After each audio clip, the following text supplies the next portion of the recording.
वन्देऽहं श्रीगुरुं श्रीयुतपदकमलं श्रीगुरून् वैष्णवांश्च श्रीरूपं साग्रजातं सहगणरघुनाथान्वितं तं सजीवं साद्वैतं सावधूतं परिजनसहितं श्रीकृष्णचैतन्यदेवं श्रीराधाकृष्णपादान् सहगणललिता श्रीविशाखान्वितांश्च यस्य प्रसादा भगवत्प्रसादो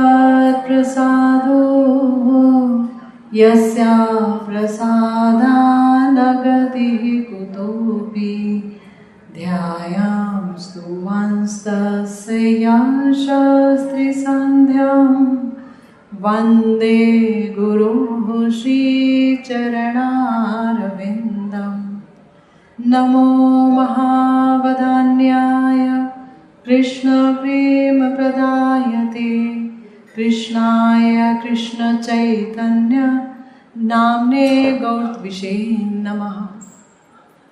हे कृष्ण करुणा सिन्धु दीनबन्धो जगत्पते गोपेश गोपिकान्त राधाकान्त नमोऽस्तुते।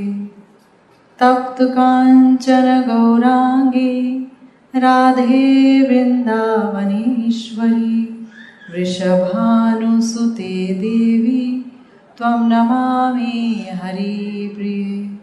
जय रूप सनातन भट्ट रघुनाथ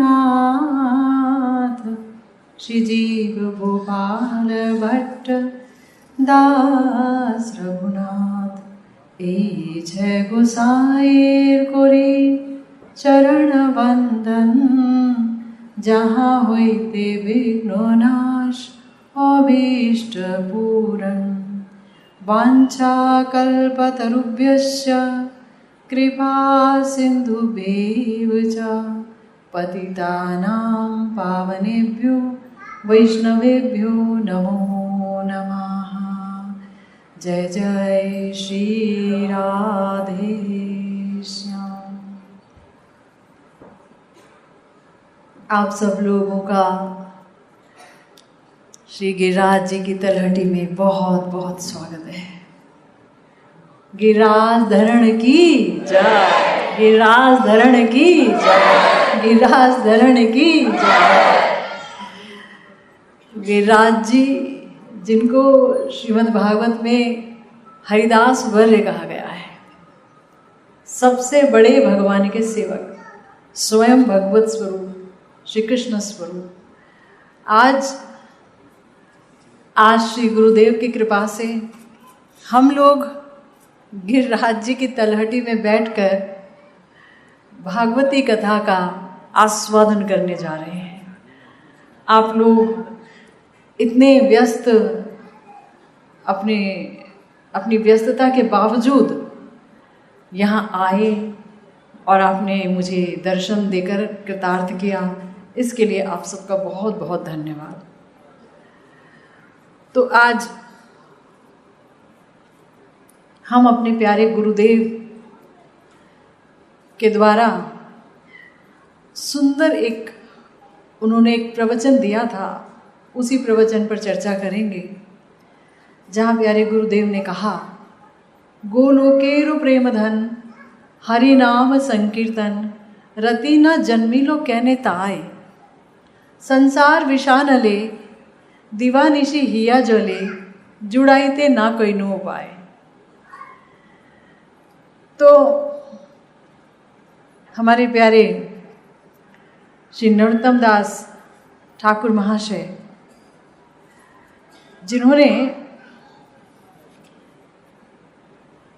ये बताया कि प्रेम तत्व क्या है, भगवत तत्व क्या है, प्रेम भक्ति चंद्रिका में आज वो ये बता रहे हैं कि ये जो नाम संकीर्तन है, जिस नाम संकीर्तन का हम आस्वादन कर रहे हैं, संकीर्तन है, उच्च स्वर में नाम का जाप कर रहे हैं, ये हरि नाम कोई साधारण नाम नहीं है, ये गोलोक का प्रेम धन है। गोलोक का प्रेम धन हरि नाम संकीर्तन। देखिए, 4 पुरुषार्थ माने जाते हैं, धर्म, अर्थ, काम और मोक्ष। तो इनको कुछ नहीं माना गया है आध्यात्मिक जगत में। धर्म, अर्थ यानी बहुत पैसा कमाना, धर्म यानी विभिन्न प्रकार के यज्ञ करना, स्वर्ग जाने का प्रयास करना, काम यानी कामनाओं को पूर्ण करने के लिए ही भागते रहना, अंतिम समय तक भागते ही रहना, जबकि सब यहीं छूट जाना है। और मोक्ष यानी भगवान में मिल जाना, सायुज्य मुक्ति। ये 4 पुरुषार्थ, ये 4 चीज़ें हैं जिसके लिए एक व्यक्ति चेष्टाशील होता है, प्रयासशील होता है। परंतु ये एक बहुत रहस्यमयी बात है कि मानव जीवन इन 4 चीज़ों के लिए नहीं मिला है। मोक्ष तो फिर भी ठीक है, चलो, जो पुनरपि जन्मम पुनरपि मरणम पुनरपि जननी जठरी शयनम से बच जाएंगे अगर कोई मोक्ष चाहेगा। लेकिन किस प्रकार के मोक्ष को चाहना है ये नहीं बताया किसी ने।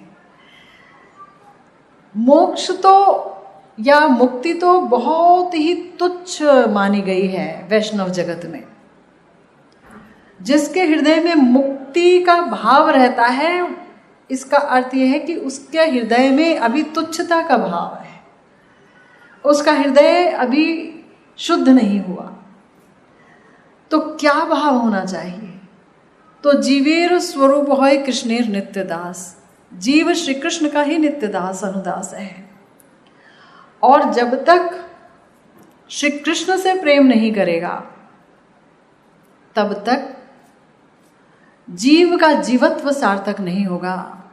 क्योंकि यह मनुष्य जन्म सिर्फ एक ही उद्देश्य के लिए मिला है, एक ही कमाई करने के लिए मिला है, और वो कमाई है कृष्ण प्रेम धन की कमाई। कृष्ण प्रेम को महाधन कहा गया है, महाधन। इसकी कमाई के लिए ही ये शरीर मिला है। चाहे कितनी भी बाधाएं आ जाएं, कुछ भी क्यों ना हो जाए, इस कृष्ण प्रेम रूपी महाधन की कमाई करनी ही पड़ेगी।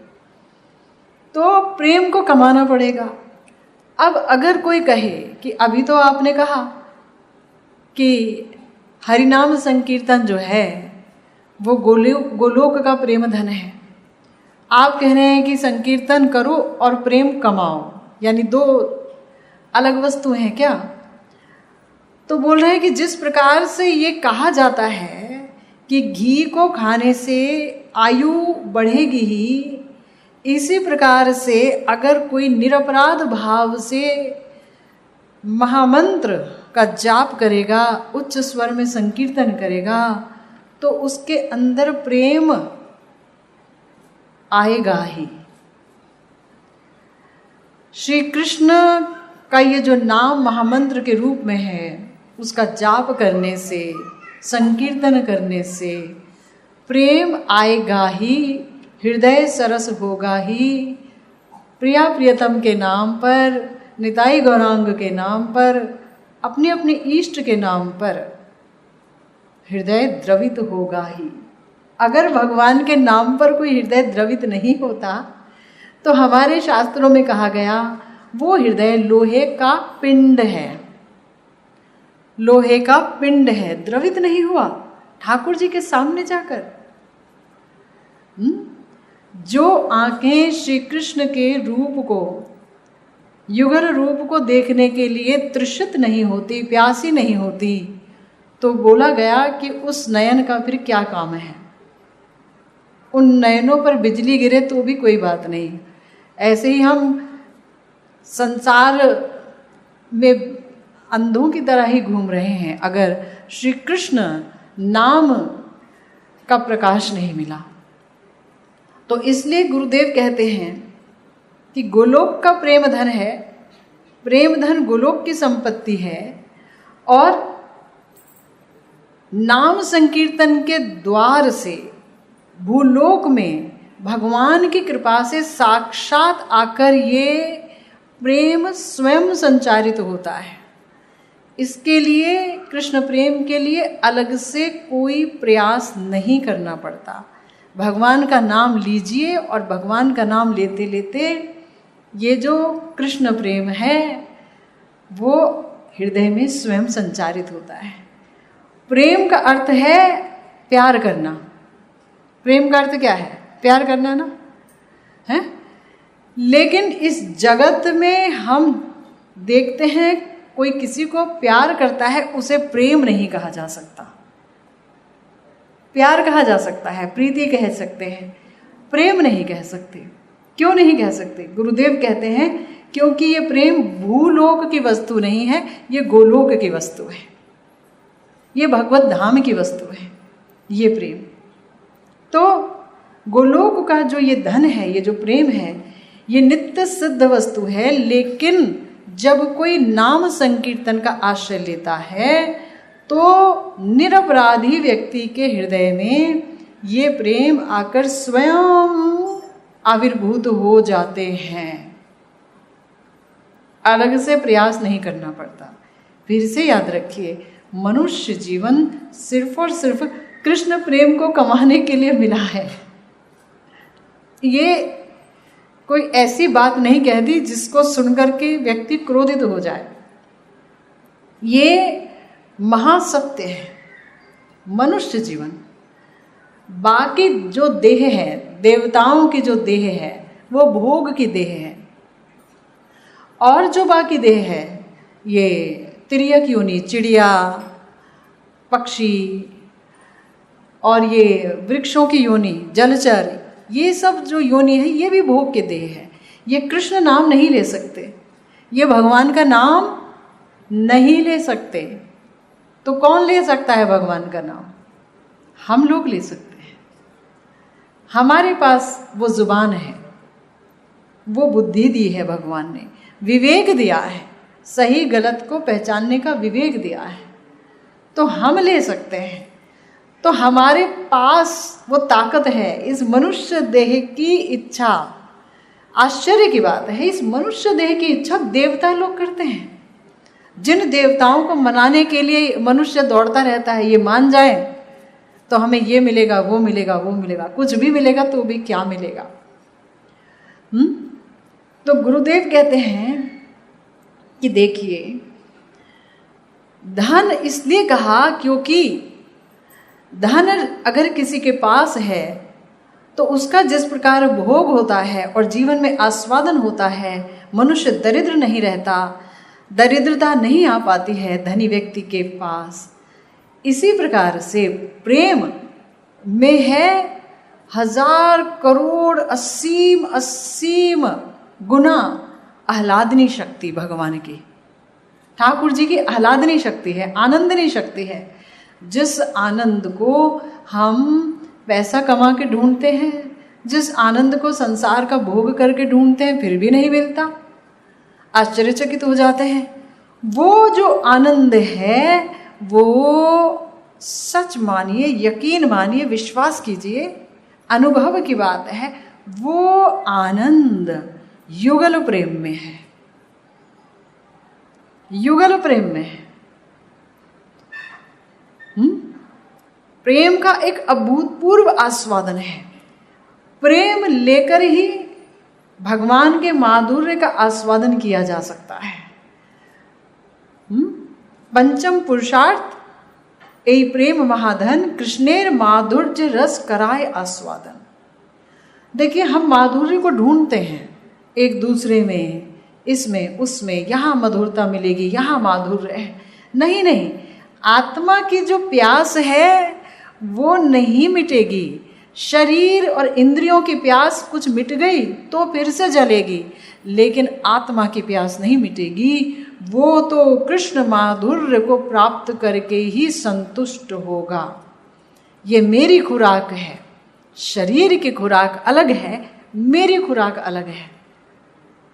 मेरी खुराक अलग है, मेरी खुराक है युगल माधुर्य, राधा गोविंद का माधुर्य। सोचिए, जहाँ आप बैठे हैं यहाँ युगल का विहार होता है। मानसी गंगा, कुसुम सरोवर, गोविंद कुंड, उद्धव कुंड, उद्धव जी यहाँ साक्षात विराजमान है, नारद कुंड, क्या नहीं है, राधा कुंड, श्याम कुंड, गिरि गोवर्धन, ठाकुर जी की जहाँ नित्य लीला होती है, रास लीला होती है। तो लेकिन ये मुझे क्यों नहीं अनुभव में आ रही है? क्योंकि मैंने इसकी चाहत नहीं की है। चाहत अगर सच्ची होगी तो भगवान कहते हैं ददामि बुद्धि योगम तम येन मामुपयान्ति ते। जो सच में इच्छुक होगा भगवान गोद में बिठा के ले जाएंगे। परीक्षा तो लेंगे। इस जगत में भी हम अगर हाई क्लास में जाना चाहते हैं, हायर क्लास में, तो परीक्षा देनी पड़ती है। हर चीज़ की परीक्षा है, इंटरव्यू है, क्या नहीं है। तो आध्यात्मिक जगत में भी परीक्षाएं नहीं होंगी, ये तो हो नहीं सकता। लेकिन हम अगर कायम रहे अपनी निष्ठा में, गुरु निष्ठा में, भगवत निष्ठा में, तो परीक्षा में सफलता मिलेगी ही। क्योंकि यहाँ दयामय भगवान बैठे हैं। यहाँ कोई हार्ड इन्विजिलेटर नहीं बैठा जो आपकी कॉपी फेंक देगा। यहाँ तो ठाकुर जी कहेंगे ओहो अभी फेल हो गया, अभी फिर से मुझे इसे ट्रेनिंग देनी है, मुझे ही तो इसे पास करना है, मुझे ही बचाना है, क्योंकि हम उनके अंश हैं, शाश्वत अंश हैं। जीवेर स्वरूप है कृष्ण नित्य दास, शाश्वत अंश हैं। तो हमारे प्यारे गुरुदेव कहते हैं कि देखिए संकीर्तन करना होगा। उच्च स्वर में जब हम कीर्तन करते हैं, संकीर्तन कहा जाता है उसे। और एक और बताया गुरुदेव ने कि अगर आप नहीं कर पा रहे हैं तो जब आप स्मरणांग भजन करें, जब आप अर्चन करें, तब आप जो ठाकुर जी के रूप गुण लीला का चिंतन करते करते जब आप भगवान का नाम लेंगे, उसे भी संकीर्तन कहा जाता है, यानी सम्यक रूपेण कीर्तन। सम्यक रूपेण कीर्तन, तो वो भी संकीर्तन है। संकीर्तन का फल प्राप्त होगा, कृष्ण प्रेम की प्राप्ति होगी। तो इसलिए नाम ही है जो कि प्रेम है ना। परंतु हमारे ठाकुर महाशय आक्षेप वाणी कह रहे हैं, गोलोकेर प्रेम धन कृष्ण नाम संकीर्तन रति ना जन्मिलो कहनुता है। हमारी रति क्यों नहीं हो रही है?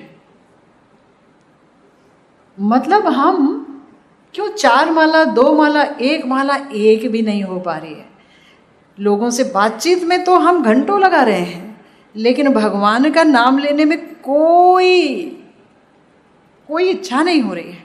1 माला, अरे सारा दिन ये नाम रस जो साक्षात युगल हैं, ये क्यों नहीं चल रहा? जब हमारे हाथ में माला नहीं है तो भी क्यों नहीं हरि नाम चल रहा? जब नहा रहे हो, खा रहे हो, चल रहे हो, काम कर रहे हो, तो भी हरि नाम क्यों नहीं चल रहा? रति ना जन्मी लो क्या अनुताय। क्यों मेरी रति नहीं जन्मी? क्योंकि नाम के साथ साथ ही प्रेम प्राप्त हो जाएगा। क्यों नहीं हो रहा है? मैं धाम वास कर रही हूँ, सत्संग कर रही हूँ, गुरु वैष्णवों की सेवा हो रहा है, कितने कितने औषधि का पान हो रहा है, लेकिन क्या हो गया? नाम में रति क्यों नहीं आ रही? उत्तर है अपराध रूपी बीमारी हमें जकड़े हुए है। तो जितना भी खा लो वो शरीर को लग नहीं रहा, आत्मा को लग नहीं रहा। अपराध है, दोष दृष्टि है। दोष दृष्टि किसी में ना हो, किसी में ना हो। इनसे बचे कैसे? जब तक हम अपने को बड़ा समझेंगे, हम सबको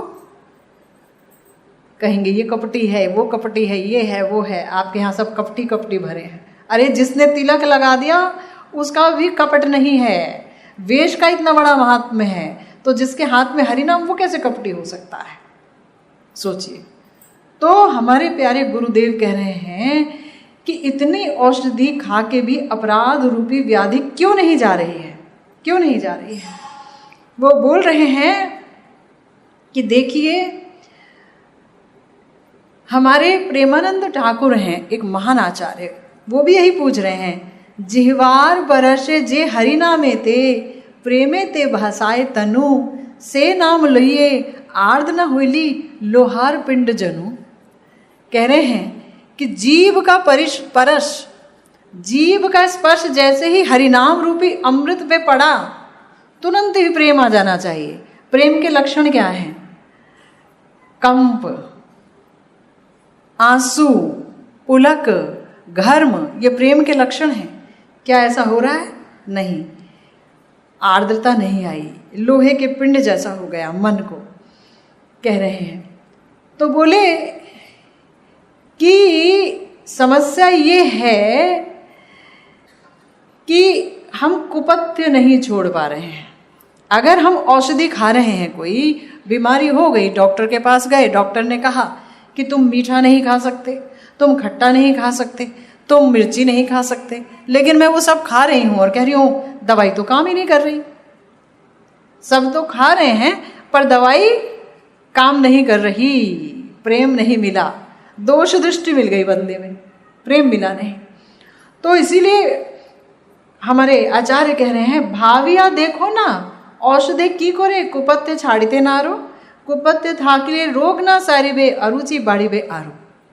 कुपत्य जब तक रहेगा आपकी अरुचि बढ़ेगी, बीमारी जाएगी नहीं। औषधि कितने भी खा लें अच्छा लगेगा ही नहीं कुछ भी। तो इसीलिए गुरु वैष्णव की कृपा मिली, धामवास भी मिला, वैष्णव सेवा भी मिली, अधरामृत पान कर रहे हैं, चरणामृत पान कर रहे हैं। ऐसे ही साथ साथ वैष्णव निंदा, वैष्णव चर्चा, उनके वाणी को कहना बोलना, धाम अपराध, ये कुपत्य भी खा रहे हैं। ये हमारा मीठा खट्टा सब खा रहे हैं हम लोग। तो क्या होगा?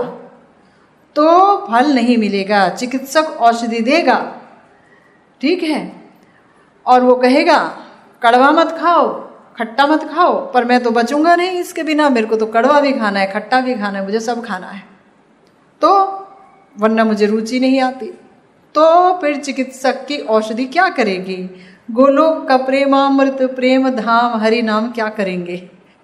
वो तो स्तब्ध हो जाएंगे, वो कुछ कर नहीं पाएंगे, आंसू नहीं बहेंगे। नहीं तो भगवान का नाम ऐसा दिव्य है कि नाम के संग संग आपकी आंखें गीली होनी चाहिए ठाकुर जी के लिए। आर्टिफिशियली नहीं, नेचुरली होगा ही, होगा ही। तो हमारे प्यारे गुरुदेव इस रोग को जानते हैं, इसलिए बार बार उन्होंने एक ही चीज पे बल दिया, अपने को दीनहीन समझना। तुमसे बुरा कोई नहीं है, ऐसे करो कि तुम खराब हो तो देखना इन 3 उंगलियों ने कहा मैं खराब हूं, 3 ने तो मुझे कहा ना मैं खराब हूं। तो सब अच्छे हैं, मुझसे अच्छे हैं, मुझसे अच्छे हैं, मैं खराब हूं। तो क्या सत्संग में हम सत्संग में जा रहे हैं, हमें दोष दिख रहा है तो हम सत्संग में ना जाएं? नहीं, तब तो ये बीमारी हटेगी नहीं, सत्संग तो जाना ही होगा। वैष्णवों की कृपा दृष्टि हम पे पड़े तभी तो हमारी दीनता आएगी, नहीं तो कैसे आएगी दीनता? वैष्णव की कृपा दृष्टि पड़ेगी, वैष्णव का चरण रज लेंगे, वैष्णव में भेद नहीं करेंगे। जिसने तिलक लगा लिया, जिसने कंठी पहन ली, जिसने गुरुदेव का चरणाश्रय ले लिया, बस वही पूजनीय है। प्राणी मात्र ही पूजनीय है, सब में भगवान है, प्रत्येक भक्त ही पूजनीय है। अगर किसी का कोई आचरण कुआचरण कुछ देख रहे हैं तो क्या हम कुछ कहें? उत्तर है नहीं, कहना मत। क्यों? क्योंकि भगवान कह रहे हैं क्या? अपि चेत सुदुराचारो, कितना भी दुराचारी क्यों ना हो, साधुरेव समंतव्य सम्यक व्यवस्थितो ही सा, उसे साधु समझना होगा। क्यों? क्योंकि मैं उसे धर्मात्मा बनाने का ठेका ले चुका हूं। मैं बनाऊंगा ना, वो मेरा जन है, निज जन है, मेरा जन है, मैं उसके हृदय में बैठा हूं। तो जिसका ठेका भगवान ने ले लिया, उसके प्रति अपराध बुद्धि से हमारा जो हृदय है वो कभी भी शुद्ध नहीं होगा। तो गोलोकेर प्रेम धन हरि नाम संकीर्तन, रति न जन्मी लो ए जन्नो, इसीलिए रति नहीं मिली, रति नहीं जन्मी। क्यों? इसीलिए दोष दृष्टि आ गई, दूर रहूंगा, सत्संग से दूर रहेंगे, वैष्णव संग से दूर रहेंगे तो क्या करेंगे? तो संसार का संग करेंगे। गुरुदेव ने बोला कि देखिए संसार किसे कहते हैं, बहुत ध्यान से सुनिए। गुरुदेव कहते हैं, क्योंकि नरोत्तम दास ठाकुर महाशय बोल रहे हैं, संसार विषान अले दिवा निशि हिया जले जुड़ाई थे ना कोई नो पाए। ये जो संसार है ये विष रूपी है, और विष की तो ज्वाला होती ही है, ऊपर से जो विष की ज्वाला से जल रहा है उसे आग में भी जला दो तो डबल जलन हो जाएगी। तो संसार किसे कहा? संग अर्थात देह, देह को संग बोला है। देह, और हम तो देही हैं, देह नहीं है, देह में रहते हैं, मगर देह में आत्मबुद्धि और दैहिक संबंधों में मेरी बुद्धि, ये संसार है, यही भवसागर है। आत्मबुद्धि कहाँ होनी चाहिए? कृष्ण में, वो मेरे हैं। हाँ, और ये जो देह है उनका दिया हुआ है, मैं आत्मा के रूप में उनका दास अनुदास हूं, तो मैं तो कुछ हूं ही नहीं। तो इसीलिए हम अनादिकाल से इस देह को लिए सम कर रहे हैं, सम, है ना। हम ये नहीं समझ रहे कि ये देह हमारी पोशाक है। गुरुदेव ने एक बड़ा अच्छा उदाहरण दिया है, उस उदाहरण को सुनिए। कह रहे हैं कि मान लीजिए कोई रंगमंच पर अभिनय कर रहा है राम बन के, उसने राम जी की पोशाक पहन ली, ठीक है। कोई लक्ष्मण जी बन गया, लक्ष्मण जी की पोशाक पहन ली। कोई हनुमान जी बन गया, हनुमान जी की पोशाक पहन ली। रंगमंच पे आया तो राम जी जो है कह रहे हैं कि आपको माता पिता का सम्मान करना चाहिए। लक्ष्मण जी कह रहे हैं भैया मैं आपका सम्मान करूँगा। सब कुछ है। लेकिन जैसे ही वो अपने घर गया, उसने उठाई बीड़ी और वो पीना शुरू कर दिया, पोशाक उतर गई, बीड़ी शुरू। समझ रहे हैं? वो रामचंद्र जी थे, लेकिन जब वो घर गए तो वो समझ गए मैं तो बस एक्टिंग करके आया, मैं हूं। लेकिन हमें ये समझना होगा कि ये शरीर पोशाक है, ये मैं नहीं हूं, मेरा अपना एक स्वरूप है भाई। मेरा स्वरूप क्या है? गुरुदेव बताते हैं, मैं फला फला हूँ, फला फला दासी हूँ, मंजरी हूँ, या मैं भगवान का कोई एक सेवक हूँ, क्योंकि भगवान के सेवक के तो पार्षद शरीर बहुत हैं। तो जैसी हमारी रुचि उसके अनुसार हमारा एक स्वरूप है, भगवान के साथ एक स्वरूप है। जैसे नारद जी का एक स्वरूप है, उन्होंने भजन किया, अपना एक स्वरूप प्राप्त किया, नारद जी श्री नारायण के पार्षद बन गए। तो हमारा एक स्वरूप है, हम वो हैं, हम वो तत्व हैं, पार्षद हैं, हम दासी अनुदासी हैं। हम ये देह नहीं है, देह माने सम, और यही संसार है। तो गुरु तत्व क्या है? गुरु तत्व है, गुरु कोई शरीर नहीं है। एक तत्व जो गुरु है वो क्या है? वो भगवान की करुणा शक्ति का आविर्भाव है। वो करुणा सबको आत्मसात करती है, वही तो गुरु तत्व है। और क्या है गुरु तत्व? तो ये जो गुरुदेव हैं वो ही इस संसार रूपी व्याधि से परिचित कराते हैं हमें कि हमें बीमारी है। एक डॉक्टर देख लेता है ना, ऐसे ही गुरु तत्व हैं, वो बताते हैं तुम बीमार हो, तुम्हें व्याधि है, संसार व्याधि है, तुम्हें संसारी और संसारियों की आदत है, तुम देह को मैं मानने लगे हो। तुम कब देही हूं मैं ये बात समझोगे कि मैं आत्मा हूं या मैं भगवान का फला फला पार्षद हूं, जो गुरुदेव ने बताया। तो इसलिए हम सम को सार कर रहे हैं, इसीलिए ये संसार है।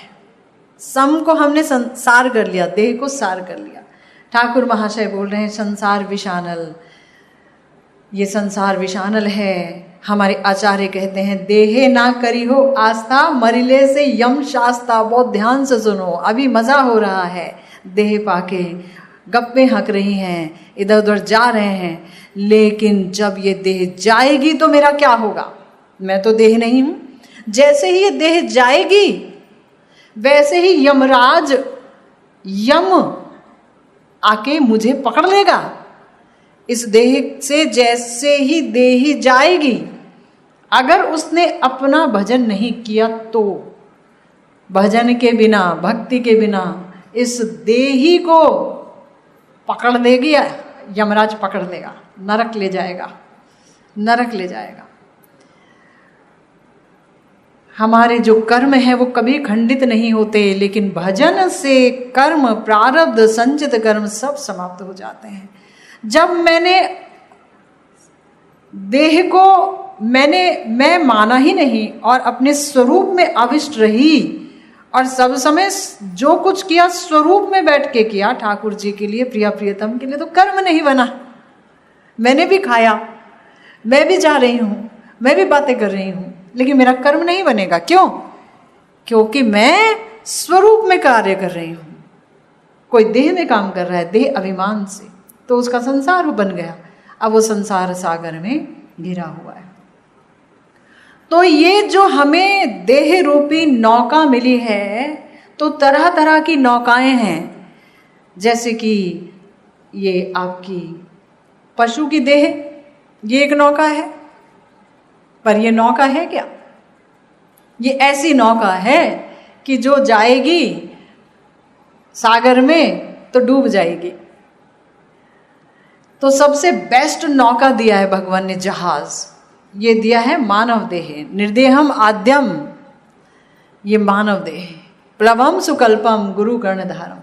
लेकिन उस नौका में अगर कोई नौका चलाने वाला कैप्टन नहीं होगा, जो जानता है कि कैसे जाना है पार, तो फिर वो नौका हवा के थपेड़े में इधर उधर करते करते फाइनली डूब जाएगी। हम तैर के नहीं जा सकते। तो इसीलिए गुरु कर्णधारम।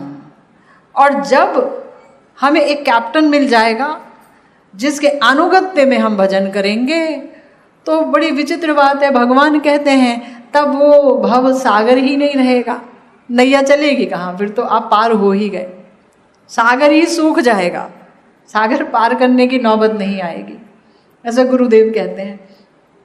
तो इसीलिए देह में आस्था मत करो, क्योंकि अगर हम मर गए तो यम की सजा भुगतनी पड़ेगी। संसार दुख का समुद्र है। लेकिन हमने ये सुना एक कान से और दूसरे कान से बाहर निकाल दिया और फिर से देह में आस्था कर ली है? सुन रहे हैं लेकिन गुरुदेव ने कहा सुन रहे हैं ठीक है, परंतु जब तक महत कृपा का अवलंबन नहीं करेंगे तब तक ठीक ठीक से साधन भजन के पथ पर हम चल नहीं पाएंगे। और तब तक ये अनुभूति हमें नहीं होगी कि संसार विषानले दीवानिशी ही या जले जुड़ाई ते ना कोई नु उपाय। यानी मैंने कोई उपाय नहीं किया कि मैं इस ज्वाला से शांति प्राप्त कर सकूं। तो उपाय करना होगा ना भाई। घर में अगर पता चले कि आग लगी है तो व्यक्ति उपाय करेगा कि नहीं कि उसे जल्दी से पानी डालो, फायर ब्रिगेड को बुलाओ। हाँ, तो उपाय तो करना होगा, नाम लेना होगा भगवान का, दोष दृष्टि रहित तो होकर। ये पहली शर्त है, किसी में दोष मत देखिए, किसी में नहीं देखिए, और अपने में सारे दोष देख लीजिए। ये गुरुदेव ने हमें सबसे बड़ा मूल मंत्र महामंत्र बताया, और गुरुदेव को महाप्रभु ने बताया है।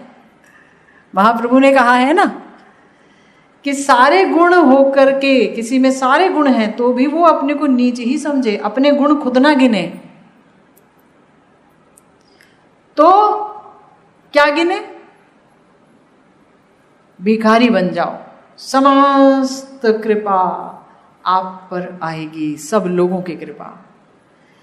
क्योंकि देखिए महात्मा गांधी ने भी अहिंसा से ही इस देश को स्वतंत्रता दिलाई है, दीनता से, अहिंसा से, दोष दृष्टि करके नहीं। ये मैं इसलिए कह रही हूं, इसीलिए उन्हें महात्मा कहा गया। दीनता से बड़ा हथियार कोई नहीं है। यही एक वॉल है जो हमारी रक्षा कर सकती है, यही वो दीवार है। तो इसलिए हमारे गुरुदेव कहते हैं कि हम विश्व और अनल दोनों में जल रहे हैं, पर हमें इसलिए नहीं पता क्योंकि जैसे सांप है ना, उसके अंदर विष रहता है, पर ये विष उसे जलाता नहीं है। विष की थैली सांप के अंदर ही है, पर ये विष उसे कहाँ जलाता है? नहीं जलाता है।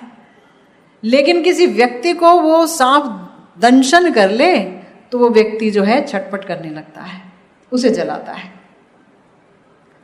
तो जब कोई भजन करने बैठता है तो तरह तरह की बाधाएं आती हैं। घर वाले कुछ कहते हैं, बाहर वाले कुछ कहते हैं, और भी बहुत अनर्थ आते हैं सामने। तब समझ आता है कि ये संसार है, विष अनल है। तब अनुभूति होती है जब भजन करने लगते हैं। लेकिन जब तक भजन में प्रविष्ट नहीं हुए तब तक इसकी अनुभूति नहीं होती है, ऐसा गुरुदेव कहते हैं। तो इसलिए मुझे तो नहीं पता कि मेरा हित कैसे होगा। रोग हुआ है, औषधि खा रहे हैं, मेरा रोग ठीक होगा कि नहीं। लेकिन समस्या यह है कि रोगी तो आत्मा है, देह थोड़ी ना रोगी है। देह को औषधि दे रहे हैं, बीमार आत्मा पड़ी है। औषधि देह खा रही है और आत्मा बीमार पड़ी है। तो फिर आत्मा सुखी कैसे होगी? इसलिए भजन के राज्य में आना होगा और उस चिन्मय रस के आस्वादन के लिए पागल हो जाना होगा।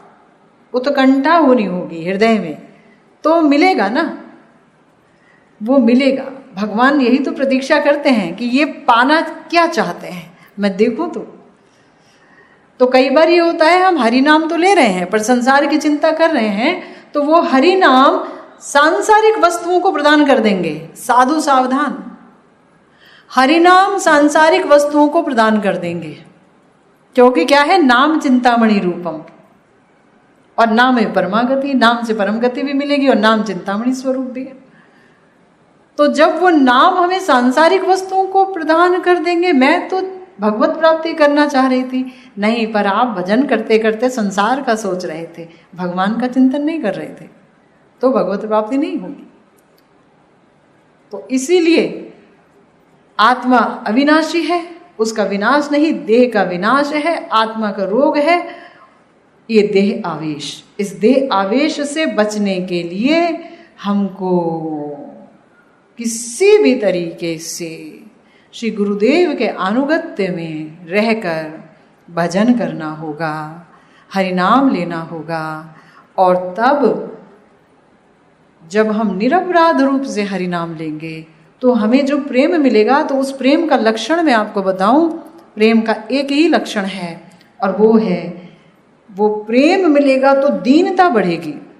और जब वो दीनता बढ़ेगी तो आप और हम अपने अंदर दोष देखेंगे, हम जगत में दोष नहीं देख पाएंगे। जगत हमें प्रेममय नजर आएगा, सब में हरि खेल रहे हैं, सब में ठाकुर जी बैठे हैं, सब यहाँ कितना भजन कर रहे हैं, सब की चरण धूलि लेने का मन करेगा, सबके जो है अधरामृत लेने का मन करेगा, सब में आपको अपने भगवान नजर आएंगे। पर ये कब होगा? ये होगा जब निरपराध भजन होगा। प्रेम का ये पहला लक्षण है कि हृदय द्रवित होगा और हम स्वयं को पतित समझेंगे। हम दूसरे पर क्रोधित नहीं होंगे, द्वेष नहीं करेंगे, हम ये नहीं कहेंगे कि हम प्रेमी हैं और इन लोगों को प्रेम करना नहीं आता। ये प्रेम की रीति नहीं है। प्रेम की रीति है कि हाय जीवन अमृत गोविंद दास, सो चरणाम्बुजे रति नाही होई लो। जीवन अमृत गोविंद दास, मैं जीवन अमृत हूं, मैं जीते हुए भी मरा हुआ हूं, क्योंकि मेरी रति नहीं है, मेरी रतिमति नहीं है। आप कृपा कीजिए, आप कृपा कीजिए, आप सब कृपा कीजिए कि मुझे युगल में उनके चरणों में रति हो जाए। मैं अपने हृदय को ये बता सकूं कि हे राधा गोविंद, हे गौर हरि, हे गुरुदेव, आपके अलावा इस जगत में मेरा बोल के कोई नहीं है। लेकिन ये मैं अपने को बता सकूं, पर जब मैं लोगों को देखूं तो उनको प्रणाम करूं कि आप मुझे इनमें, इनके रूप में दर्शन दे रहे हैं प्रभु, आप मेरी परीक्षा ले रहे हैं इनके रूप में, क्योंकि आप वहां बैठे हैं, आप प्रेरित कर रहे हैं इनको परीक्षा लेने के लिए। तो इससे अपने को शुद्ध करने की तरफ दृष्टि होनी चाहिए, दूसरों को ठीक करने की तरफ दृष्टि मत रखिए, तब कब कुछ भी नहीं हो पाएगा। तो सबके चरणों में मैं भी बारंबार प्रणाम करती हूँ, आप सबके चरणों में। आप लोग आए, आकर के आपने हमें अपना दर्शन दिया और मैं आपके दर्शनों से पवित्र हुई, क्योंकि आप एक प्यारी उत्कंठा लेकर गुरु गौरांग की कृपा से गिरिराज जी में बैठे हैं, जहाँ कितने साधु संतों की चरण रज है, प्रिया प्रियतम की चरण रज है। गिरिराज परिक्रमा कौन नहीं करता, बच्चे से लेकर वृद्ध तक करोड़ों करोड़ों लोग करते हैं। कितने साधु महात्मा दिन में 3-3 बार भी यहाँ परिक्रमा करते हैं। उन गिरिराज जी ने हम पर कृपा की है कि आज अपने गोद में हमें बिठा लिया है और आप सबके दर्शन को पाने का अवसर प्रदान किया है। आप लोग कृपया मुझे आशीर्वाद दीजिएगा कि मैं इस भजन पथ पर अपने प्यारे गुरुदेव के अनुगत्य में चल सकूं। जितना भी जीवन शेष है मैं उनके दिखाए हुए मार्ग पे चलूं और जो कुछ वो मुझसे कराना चाहते हैं वो मैं करती चलूं, उनकी सेवा समझ के। जय जय श्री राधे श्याम। श्री गुरु निताय गौर सिद्धनाथ प्रेमानंदे। हरि हरि।